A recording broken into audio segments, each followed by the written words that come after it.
Welcome to Entertainment Plus. I'm Jan Waldman, and my guest today is Anna Svetchnikov. Welcome, Anna. Thank you. Thank you for having me here. My pleasure. As you can see, Anna is Mrs. Massachusetts. So I can't wait to hear about this. You are not from here, and I'd like to hear about that, how you got here, and how you got into the pageant industry. Sure. So I was 14 when I came to the United States. I'm from Ukraine. I was born in Kharkov, Ukraine. So it's been some time that I spent in the United States. I started pageants when I was 16. That's about the same time as I started modeling. So I was in high school. It was, exciting. It was definitely interesting. So by the time I was 18, I already had 4 crowns. Oh my. So I was traveling around. I went to Miami, I went to Las Vegas, I went to Ecuador for Miss Teen International. Miss Teen International? Yep, I was representing Ukraine, my country. Oh, you represent the Ukraine. And I was Miss Teen Massachusetts, so I presented Massachusetts when I was a teenager as well. Say what the 4 crowns are? So my first crown was Miss Teen Massachusetts. Okay, that first, and you were how old? I was 17? 17, okay. Yes, 17. So maybe 16. So That's it's a long time ago. We won't hold you to it. Okay. So then I was Miss Teen Ukraine. Okay. I went to Ecuador for 2 weeks. We met President of Ecuador. We did a lot of different things there. So it was definitely, I have a lot of pictures. So it was. What did you think of the climate in Ecuador? It was actually really nice. What time of year were you there? I went there in November, end of November, beginning of December. We spent Thanksgiving there, so they actually gave us Thanksgiving dinner, which was really nice. Oh, that is nice. Yeah, so in Ecuador. Since they probably don't celebrate it, that's very nice. So my roommate there was Miss Teen USA. Oh, that's nice. And her name was Amy, so they were calling us Ami and Ani. That's cute. That's cute. So that was my experience in Ecuador. And then Miss Teen Massachusetts, I went to Miami for the nationals, and my national costume, my state costume was Salem Witch. Oh, I love it. That's wonderful.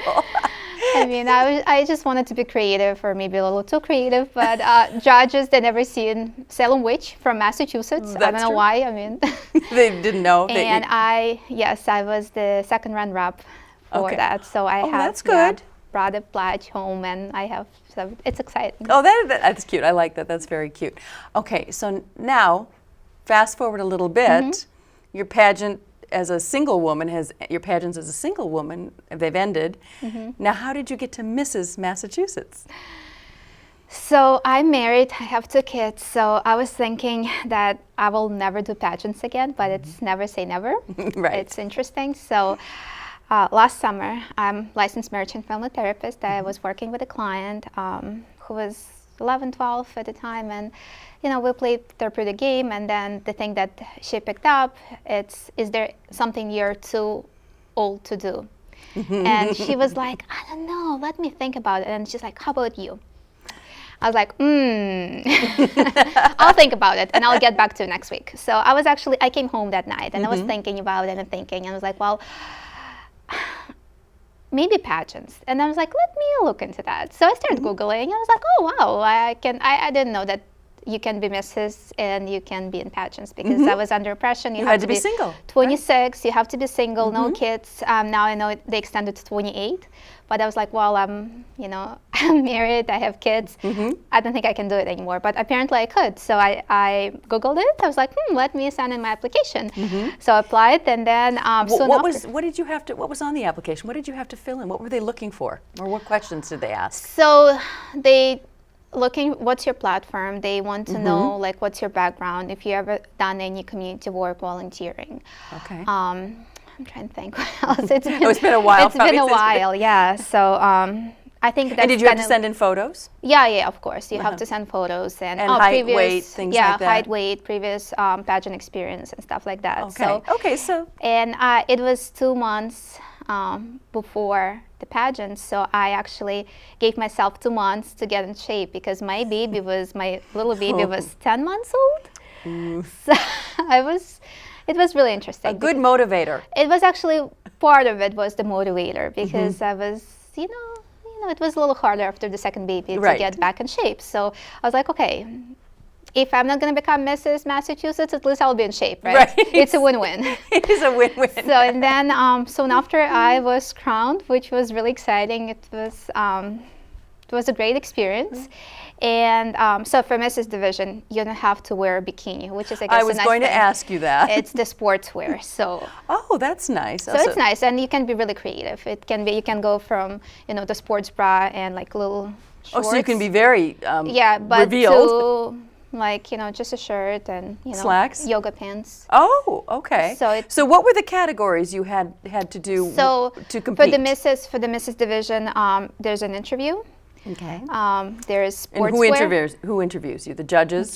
So judges always interview before Okay. the pageant. So Okay. then there's sportswear and then evening gown. Only sportswear and evening gown. Oh, that's nice. So it's reasonable. Yeah, of course. It's reasonable. So there's no, talent competition, which is nice. I mean, I think I can dance, but singing is not my talent, so which is a good Well, thing. some of those talent parts aren't always the best in these pageants anyway, so it's probably okay. Now, and did you need a platform for this? Yes, my platform is Happy Children, Strong Families. It's Okay. really in line with my work. I'm a marriage and family therapist, so for the past 5 years, I've been working with families, especially with kids.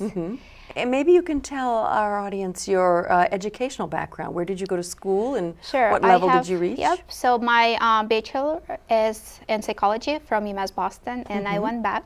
I didn't think I would go back, but apparently I went back for my master's in marriage and family therapy. So Okay. previously I worked in residential facility with eating disorders, and That's very difficult. Yeah, and I realized that family therapists really help these kids because like when you work individually with someone, like the child goes back to the family and they get into the same cycle, and then in many cases they go back to the facility. Right. And family therapists, they able to bring the family and they able to break that cycle.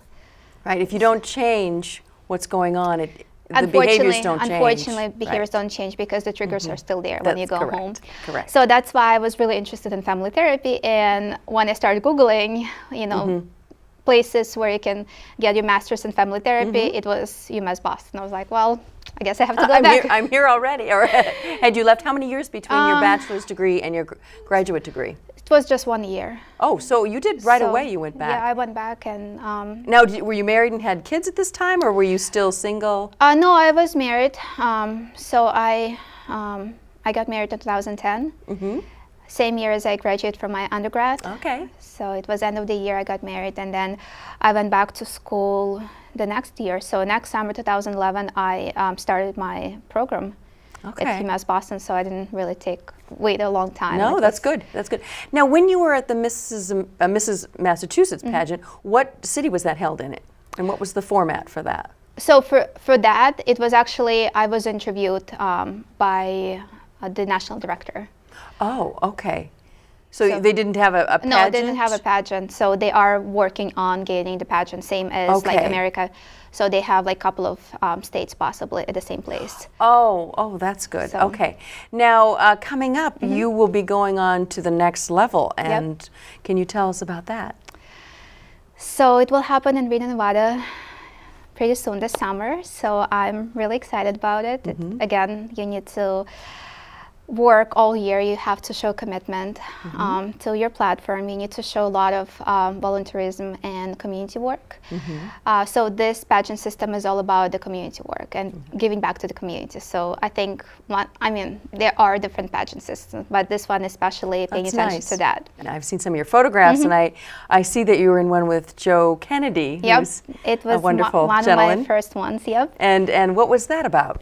So it was the Volunteers Expo at Mount Ada College in Newton. So I registered there, and that's where I was able to introduce my positive parenting initiative, part of my nonprofit organization. It just happened really fast. And that was kind of my first thing for one of my first things for the community work, but also one of my first things for my nonprofit organization. Oh, okay. So, and I met you at Jen Migliori, fundraiser for Jen Migliori. She was, what town is she from? I can't remember. She's from Saugus. Thank you, Saugus.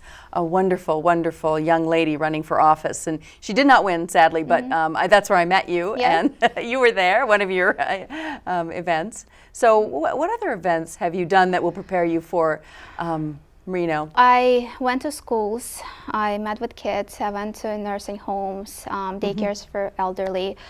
I'm trying to think. I collected toys. Oh yeah, tell me about that. I saw a photograph you'd shared with me. Yes, so I had an event, organized event on Lynn, and I collected toys for the Home Full of Wonders and Toys for Tots. Oh, that's nice. And as former employee of the Home Full of Wonders, that's why it was one of my choices. And so you had a soft spot for them. Yeah, I had a soft spot. So I brought toys, and we actually got a lot of toys. I mean, toys and this the was at Christmas time or the holidays? Christmas time. It was like a little over $2,000. Oh, that's so it was, nice. Yeah, so we were able to get like a bunch of stuff. And then we went to Toys for Tots to Rhode Island. That's where like the big drop off was, so I was able to drop it off there. And so it was really nice. As I said, like my year was really busy. I done so many things. You can't even remember them I can't all. even remember. I need to go back, and I have to prepare for the nationals. I have to do the interview. Okay. So there will be the interview, the possibly PowerPoint presentation. It's like up to So you're going to have that all together to tell them everything you've done. Exactly. Yeah. I need to put it in a presentation, and I have to go over each event. Now, when you get to Reno, do you know how this is going to play out? Do you will you walk the runway? Will you model your sportswear? We have a schedule. Our national director sent us a schedule, so it will be a really intense week.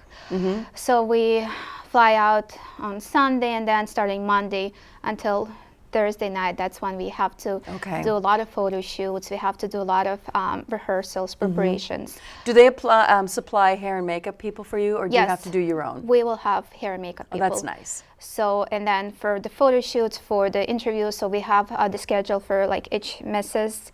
from each state will have her own time for the interview. So mine is 4:20, I remember.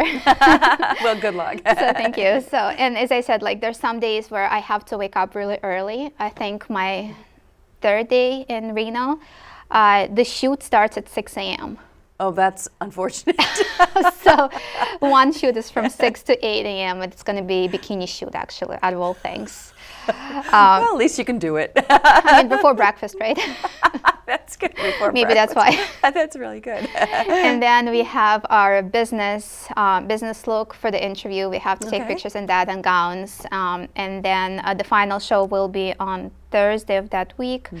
So it's going to be intense. Do you choose your gown, or does someone sponsor you so you get a gown? So we have sponsors, yes. That's nice. I have 2 gowns. Oh, that's nice. So one for the photo shoot and one for the stage. So I'm still thinking which one I'll go for, but I think I have my favorite one. So now, when you go out on the stage in the evening gown, will you wear your crown? And I know you wear you won't wear your we'll crown. We'll have a different sashes. It's just going to be plain. So our sponsor sent us. We're gonna wear the same dresses. Each state will be on stage. I'm not sure if we're gonna practice a little dance or just gonna be a walk. I'm not sure what. I mean, I don't know. They'll tell you when you get there. Yep, exactly. So I just know we have a lot of rehearsals there. So possibly a little dance. I don't know. And then after that, we do our sportswear. Okay. And then we have a gown. And then the top 10 we'll do on stage. They choose the top 10. Yeah, they will choose the top 10. What happens to those that go away? Do they just go sit in the audience, or no? They just go stand in the back. On the back. I don't know if they're gonna have to go backstage, and then in the end, the crowning moment, everyone comes out. Oh, right, because they're all on stage. Yep, everyone's on stage, but I'm not sure about during the interview. Like, it changes. So, and will this be televised anywhere? It will be. Oh, it will be. So I will post it. I have my page on Facebook. Oh, okay, that's so good. I'll post all the information, and I know they keep changing, like where it's going to be, but I'll post everything once I get to Reno, Nevada. I will. Then you'll know when it'll be televised and where it'll be televised and what channels. So and I think you can watch it live as well. So like I'll post all the information. Well, that's good for your family. That so can and I know attend. like yes, my kids and my parents, they will be watching. So that's exciting. So let's say you win this. What's the next step from there? So the next step is Mrs. Universal, which will take place in London this fall. So nice. It's definitely It's exciting. very quick. What happens in pageants, like if you win Mrs. USA, you go to Mrs. Universal. If you win Mrs. Universal, then the first runner-up becomes Mrs. USA.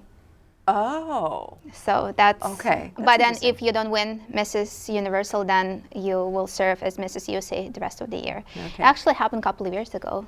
So Mrs. USA won Mrs. Universal, and then the first runner-up got to be Mrs. Yep. Oh, and so so that the was national director had to fly to her state and crown her there.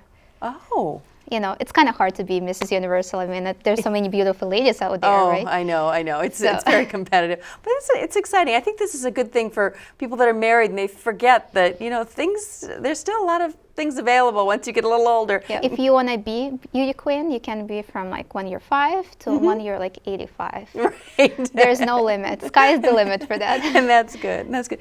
I think we should talk about your nonprofit. I would love to hear about that. The nonprofit piece came with my title, I guess. That's when I started doing the community work, and that's when I decided to start a nonprofit so I can do more work in the community. And I started last October. It's really new, and then soon after I received my tax-deductible status 501c3, and I do therapy. So there's 2 parts to my nonprofit. Okay. So I provide therapy. I do individual, couples, family, and then I also have programs. And one of my first programs is to help immigrants. So I do, and then the programs are also 2 levels. So one is direct work with community, and then also work with clinicians. Okay. Because clinicians, they do need more trainings and supports.